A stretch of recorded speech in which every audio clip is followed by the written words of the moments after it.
Ja, ik zag Jan en dacht, nou, die is voor mij. Ja, die sprak en dat vond ik heel charmant. Ja, dus daar ben ik ook voor gevallen. Ja, die hield ik wel. Ja, die heb je gehouden.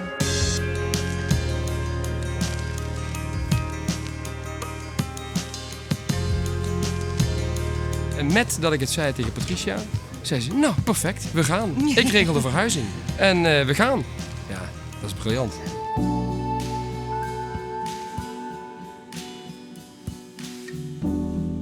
Maastricht is interessant vanwege het lever- en pancreascentrum.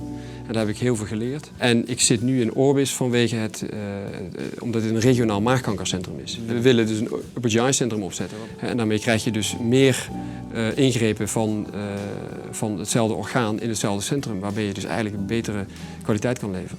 En dat is natuurlijk ideaal.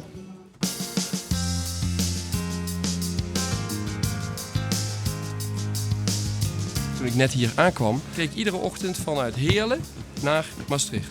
En dan rij je over die snelweg. En dan zie je zo die heuvels liggen, zie je Ransdal liggen, rij je langs Valkenburg. Prachtig uitzicht. En dan hoor je... En dan nu de volgende filemeldingen. En dan 7 uur 's ochtends. Dan hoor je weer 100 kilometer file in de plek waar ik woonde. En dat maakt het dan wel... geeft je een beetje vakantiegevoel.